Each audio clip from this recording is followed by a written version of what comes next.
वरिष्ठ हैं जिनका नाम है बड़े महापुरुष सभी का आगमन हो ही रहा है। बाकी वृंदावन से भी हमारे संस्था महात्मा जन हमारे गुरु भाई जन हमारे पदारी में हैं और सबको धीरे धीरे सूचना प्रदान कर दी जाएगी।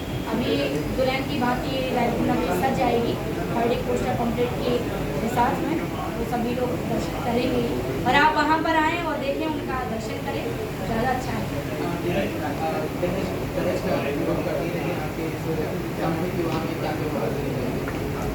जो एक दाम्पत्य जीवन में प्रवेश करते समय एक बेटी को जो आवश्यकता होती है, हम लोग वो सब भेंट विदाई में दे रहे हैं दहेज स्वरूप में। दहेज का उपयोग तो करती है, लेकिन मांगने वालों को नहीं देना चाहिए, क्योंकि यह दो आत्माओं का विशुद्ध मिलन है।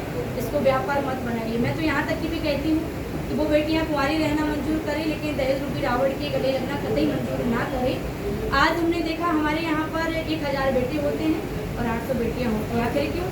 क्योंकि अगर बेटी ने जन्म लिया, लालन पालन करना पड़ेगा, फिर जब वह बड़ी होगी तो फिर हमें ये दहेज के ठेकेदार बन करके मांग करते हैं। हमारे बेटे ने इंजीनियरिंग करी, उनको 5 लाख चाहिए। हमारे बेटे ने डॉक्टरी करी, उसको 10 लाख चाहिए। और एक गरीब पिता क्या करेगा? वो तो जीवन भर देता ही रहता है। तो मांगने वालों को तो कतई नहीं देना चाहिए, लेकिन जो नहीं मांगते हैं और वो बेटी को सह स्वीकार कर रहे हैं, बहू बना कर नहीं, बेटी लेकर के जा रहे हैं अपने घर में, उनको पिता जीवन पर्यंत देता है। जब तक अंतिम श्वास है तब तक पिता देते ही रहता है। अच्छा, एक बात भी आपको कहूँगी कि बेटे का विवाह जब किया जाता है तो किया ही जाता है लगभग, लेकिन जब बेटी का विवाह एक पिता करता है तो पिता के जैसा एक बड़ा दिल वाला कौन होगा बताइए, जिसने 25 वर्ष की बेटी को एक क्षण में दूसरे को सौंप दिया और विलग कर दिया अपने से। उसके जैसा विशाल हृदय किसका होगा, कलेजे का टुकड़ा देने वाला।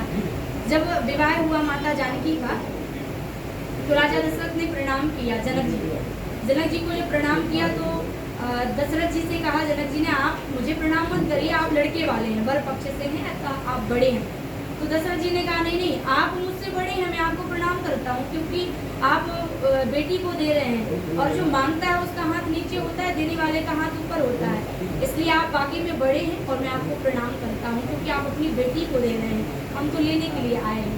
तो बेटी के पिता के जैसा विशाल हृदय किसी का हो नहीं सकता है। और इस स्वरूप में हम उन बेटियों को क्या देंगे? उन्होंने तो अपने पिता की इज्जत का ख्याल रखा, मान सम्मान, पगड़ी बाबुल की कही जाती वो बेटियां, हम जितना भी दे देंगे उतना कम है। लेकिन विवाह में एक छोटी सी रस्म होती है, तो वह भेंट सामग्री, डबल बेड है, फ्रिज है, कूलर है, अलमारी है, मिक्सी है, प्रेस है, रसोई का पूरा बर्तन है, छोला इत्यादि, फिर 11 जोड़ी साड़ियाँ, मंगलसूत्र, सोने का, चांदी, बिछिया, पायल। लड़के को 5 जोड़ी कपड़े, एक सोने की अंगूठी। इतना छोटा सा ये उपहार मैं दे रही हूँ बेटियों।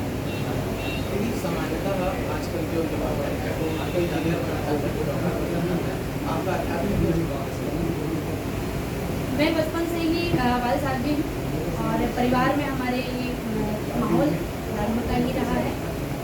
हमारे पिताजी भागवताचार्य हैं, पंडित आभूषण शास्त्री जी महाराज। जन्मभूमि हमारी झांसी है और वृंदावन में हमारा लालन पालन दीक्षा इत्यादि अध्ययन रहा है। और 5 वर्ष की आयु से मैं भागवत प्रवचन इत्यादि बोलने लगी हूँ। 95 का हमारा डेट ऑफ बर्थ है। तो घर का माहौल और धर्म का माहौल निश्चित रूप से संस्कारवान बनाता है। वही संस्कार माता पिता के, उनका पुण्य प्रताप आज मुझे इस ओर ले आया है। तो मैं यही कहूँगी युवाओं से भी कि आप इंजीनियर बनिए, डॉक्टर बनिए, समाज राष्ट्र की सेवा करिए, लेकिन धर्म को मत भूलिए, क्योंकि जब राष्ट्र बचेगा तो धर्म बचेगा। और धर्म को धारण करेंगे तो धृत्याया धार्यते। धारण करने योग्य यदि कुछ है जीवन में तो वो धर्म है। अपने धर्म में मर जाना श्रेष्ठ है, दूसरों के धर्म में गुलामी करना श्रेष्ठ नहीं है। और रामो विग्रहवान धर्मा, राम जी धर्म के स्वरूप हैं। धर्म की रक्षा आप करेंगे, धर्मो रक्षति रक्षिता, तो धर्म भी आपकी रक्षा करेगा। आज हम देखते हैं युवा भटक रहा है, वो पाश्चात्य संस्कृति की ओर बढ़ता चला जा रहा है। कारण एक ही है, माता पिता गंभीर नहीं है, संस्कारों की प्लानिंग नहीं करी उन्होंने। शिक्षा के प्रबंधन बहुत किए, कॉन्वेंट स्कूलों में पढ़ाया और जितना बच्चे का बोझ नहीं है उतनी किताबों का बोझ है।